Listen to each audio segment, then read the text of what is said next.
Welcome back to the deep dive. Today, we're heading way back, thousands of years, right into the heart of ancient Egypt. Our focus, Anubis, Oh, the yeah. jackal god. And maybe you think, oh yeah, god of the dead. But what we found in our sources suggests, well, something much deeper. His presence seems woven into, like, the very fabric of their beliefs about the afterlife. It's quite pervasive.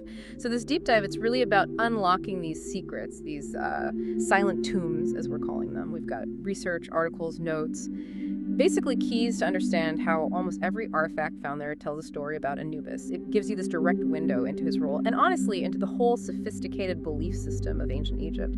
Our mission is kind of give you a shortcut to grasping that spiritual core. Exactly. And what's really insightful here, I think, is looking at the actual stuff they left behind, the tangible things. By doing that, we really get a sense of the power of the symbol for them. These aren't just dusty objects. They're like direct statements about their spiritual lives. You get these real aha moments about how they made their beliefs physical, manifested them. It's almost like you're immersed in their culture, even from so far away. Absolutely. And to really get that feeling, let's try and step into that world. Imagine those silent tombs. I mean, dark, still burial chambers holding secrets for, well, millennia. You can almost feel the history, that deep quiet. And right there, in those sacred spaces, something just jumps out from the sources. We're calling it the jackal's echo. Yeah. And it's not just like a common symbol. It's almost inescapable. The jackal image, Anubis, it's on practically every single item linked to burial. Sarcophagi, tiny amulets, everything. Now, for a culture like ancient Egypt, so deliberate, so ritualistic, that kind of omnipresence, that's not just decoration, is it? What are they really saying with this insistence on Anubis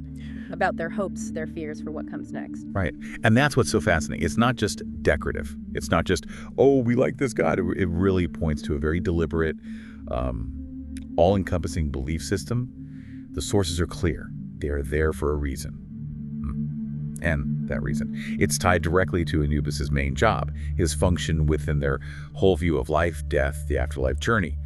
Putting him everywhere, it's about embedding this fundamental cosmic principle into every single object tied to that transition. They had to include him, it seems, because his role wasn't just important, it was like absolutely critical, making sure the dead weren't alone on that dangerous path. Okay, so if he's everywhere, this constant visual, what was that critical role then? What exactly made his image so crucial for them as they prepared for, well, eternity?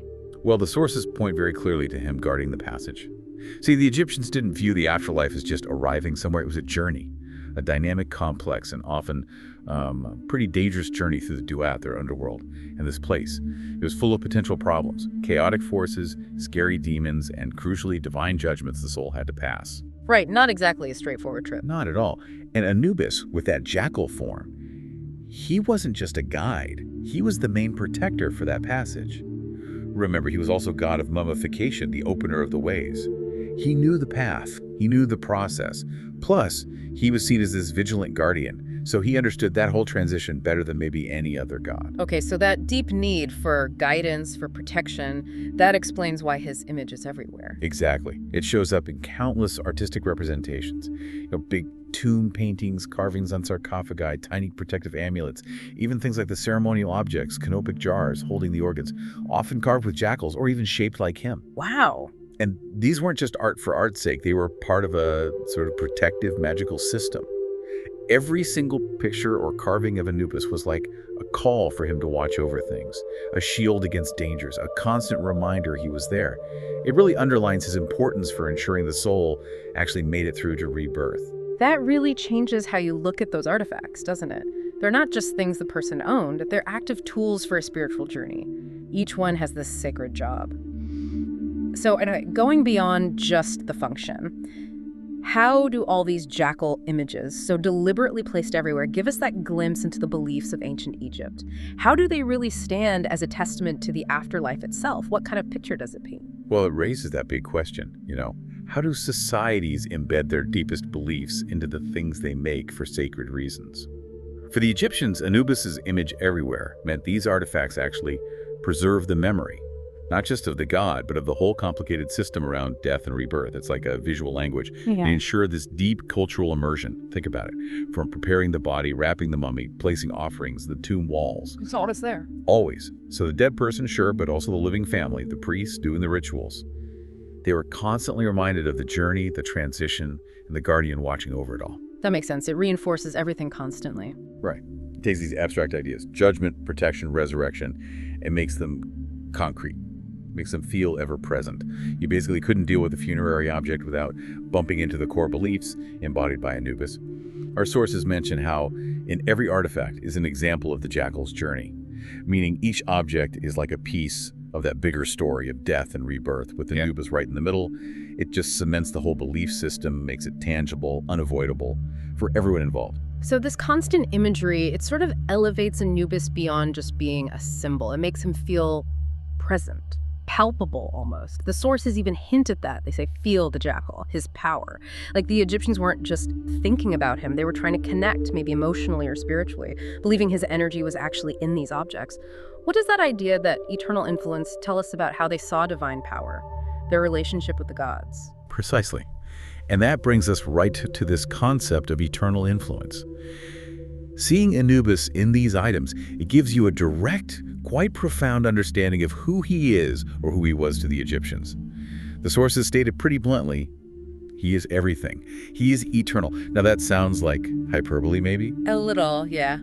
But I don't think it is for them. Yeah. It reflects how absolutely fundamental he was. Not just one god among many, he was like a foundational pillar of their entire worldview, especially when it came to prepping for the afterlife, which was, a huge deal for them. Right. That preparation was immense. Immense. His unwavering presence, this eternal influence, it shaped not just funerals, but you could argue it permeated their whole society, maybe even daily life to an extent. Think about the massive resources they poured into tombs, mummification, making all these artifacts we're talking about. Yeah, that speaks volumes. It really does. It speaks volumes about how central the afterlife was, and by extension, how central Anubis was. He offered comfort, didn't he? In the face of the great unknown, he ensured that whole transition from life to whatever came next was managed, protected by this powerful, ever-present divine force.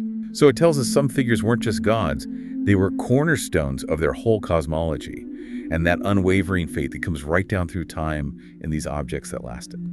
Okay, so wrapping up our deep dive today, what we're seeing is that this almost inescapable image of Umis, the jackal god, in nearly every Egyptian artifact. It's way more than just art. It's really a powerful clue. It reveals his absolutely vital role as the guardian of that passage to the afterlife.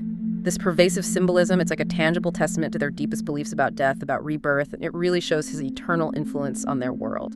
Indeed. And this whole exploration just highlights how deeply beliefs can get embedded into actual material things. These artifacts, they aren't just old relics, they're like witnesses, speaking directly to us, giving us this amazing window into the minds, the spiritual hopes of people from millennia ago. They show pretty clearly that the Egyptian understanding of the cosmos, especially that journey after death, was reflected in pretty much everything they made for sacred use. It really is a lot to think about, isn't it? And maybe as you reflect on that power of symbols to carry meaning, think about today. What modern symbols could be anything? National flags, company logos, maybe even digital icons. What might future people look back on as eternal testaments to our deepest beliefs or values? And how might they see those symbols as guarding our passage into whatever future comes next? Something to ponder. Thanks so much for joining us on this deep dive. We look forward to exploring with you again next time.